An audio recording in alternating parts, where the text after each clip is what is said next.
Hi everybody, welcome to Chapter 12. In this chapter you will learn about various approaches we use to account for investments that companies make in debt and equity securities of other companies.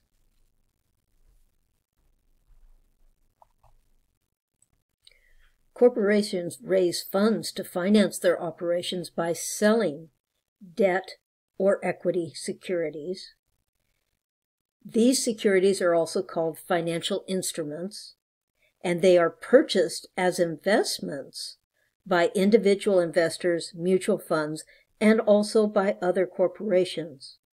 In later chapters, we'll discuss liabilities arising from equity and debt securities from the perspective of the issuing company. Our focus in this chapter is on the corporations that invest or purchase the debt and equity securities issued by another corporation, as well as debt securities issued by governmental units such as bonds, treasury bills, and treasury bonds. A bond or other debt security has a specified date when it matures, and on that maturity date, the principal, also called the face value or the par value, is paid to investors.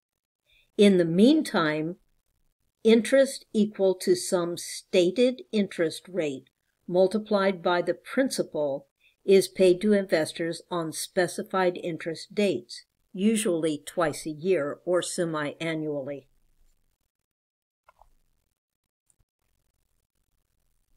On July 1st, 2021, Masterware Industries issued $700,000 of 12% bonds, dated July 1st. Interest of $42,000 is payable semi-annually on June 30th and December 31st. That $42,000 of interest is calculated by multiplying the face value times 1/2 of the contract interest rate. Bonds mature in 3 years. United Intergroup Inc. purchased the entire bond issue on a date when the market rate for bonds of similar risk and maturity was 14%. So the contract rate of interest is 12%, the market rate of interest is 14%.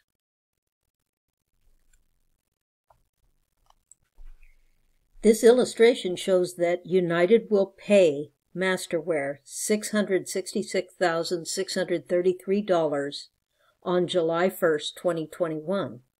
In return, United expects to receive from Masterware $42,000 of interest every 6 months for the next 3 years, plus principal of $700,000 when the bonds mature on June 30th, 2024. Let's find the issue price of this bond. There are 3 steps you need to go through when calculating the interest price of a bond, issue price of a bond.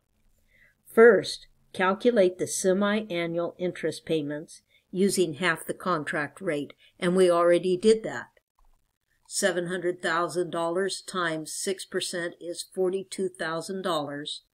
Interest payments paid twice a year for 3 years. So there will be 6 interest payments of $42,000 paid in the life of this bond. Then we need to find the present value of the stream of interest payments. This is a 3-year bond, as I said before, with interest paid twice a year. So N equals 6. Whenever you are referring to the present value tables in calculating the issue price of a bond, always, always, always use the market rate of interest. The market rate of interest is 14% annually. The interest is paid twice a year. So 7% will be paid twice a year. we are going to use the present value of an ordinary annuity, which is Table 4 at the back of your textbook. The factor from the present value of an ordinary annuity table, where n equals 6 and I equals 7%, is 4.76654.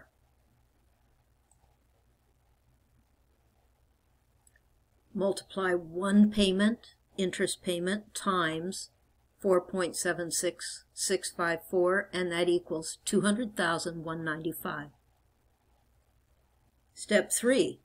Find the present value of the face amount of the bond.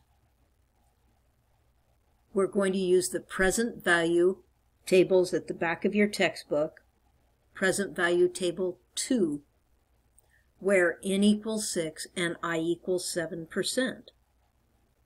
The face amount of the bond is $700,000 times the present value factor of 0.66634 equals 466,438.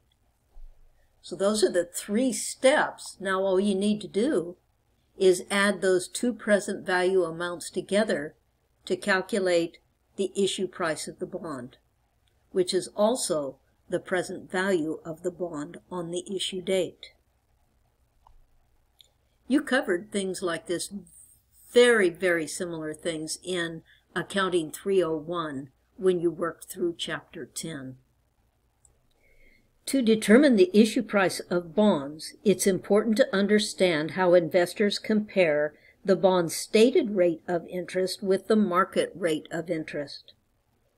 If the interest rate paid by the bond, which is the stated rate of interest, is higher than the market rate of interest, investors are willing to purchase the bond for more than its maturity value, so it is sold at a premium.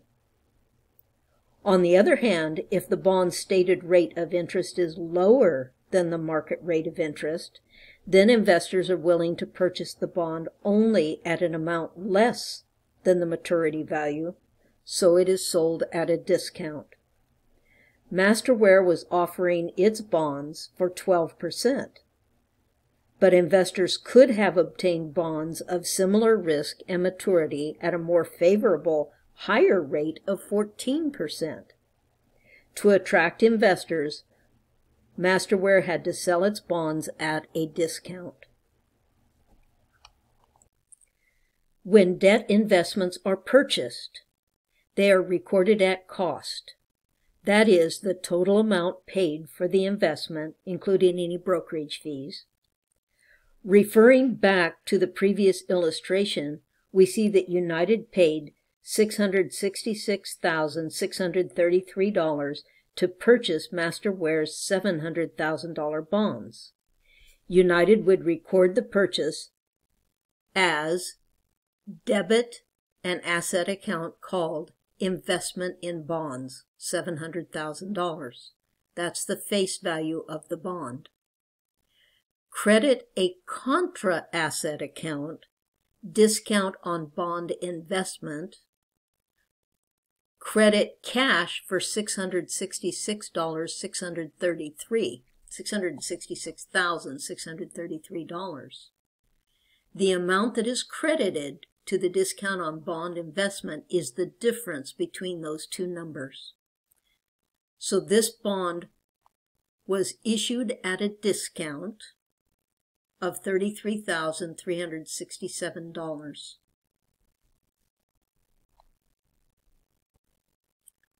United will record interest revenue using the effective interest method. Here's how it works. Masterware's bonds have a stated rate of interest at 12%. And that is payable semi-annually, twice a year. This means that every 6 months, United will receive exactly $42,000 cash from Masterware for interest. However, recall that United purchased that $700,000 of bonds at a discounted amount of $666,633. Why could United pay less than the $700,000 face value for the bonds? And why was Masterware willing to accept less than the $700,000 face value for the bonds? Well, at the time United purchased the bonds, the market rate of interest for bonds of similar risk was 14%. So United would only be willing to invest in these bonds if it could earn the 14% return overall, and not the 12% stated rate. To earn this higher rate, United needed to pay only $666,633 for the bonds. Paying the lower amount means that United lowered its investment cost and effectively increased its rate of return to 14%. While United receives $42,000, 6%, in interest from Masterware in the first 6 months, it will effectively earn revenue of $46,664. That's the outstanding balance, or unamortized cost, times half of the market rate of interest.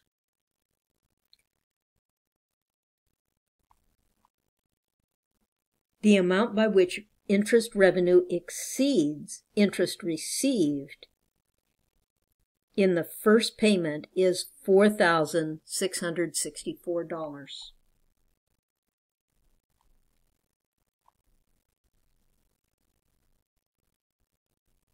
And that represents a piece of the cost savings from purchasing the investment at a discount. This piece of the cost savings increases United's investment return from the rate the bond pays, 12%, to the higher 14% that investors could have earned on similar bonds at the time they purchased this bond. In fact, this approach is called the effective interest method because interest revenue is based on the effective interest rate that the investment earns over its lifetime. The journal entry to record interest received for the first 6 months as investment revenue is to debit cash for the $42,000 received, credit interest revenue for the calculated amount of interest income, and the difference is a debit to discount on bond interest, discount on bond investment.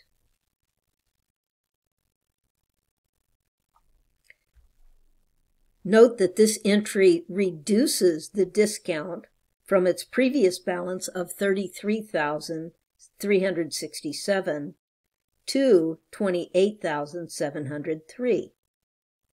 Because the discount gets smaller every time we make or receive a bond interest payment, the amortized cost of the investment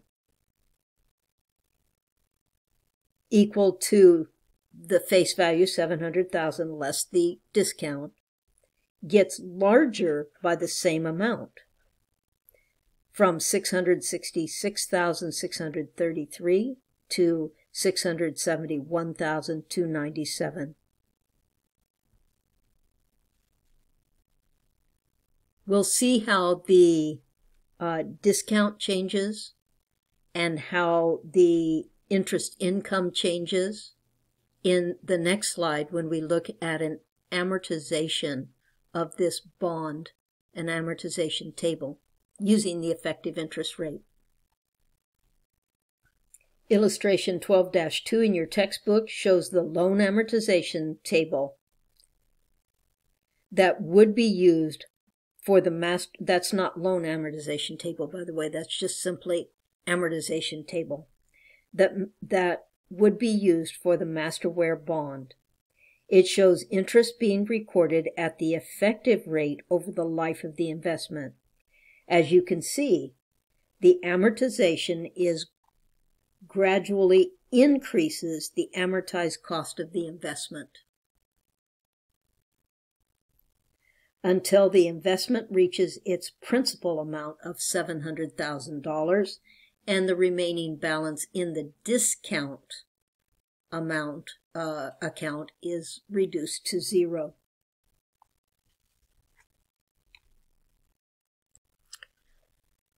If you got lost in that presentation, I encourage you to look at the presentation again and also study illustration 12-1 and illustration 12-2 in your textbook.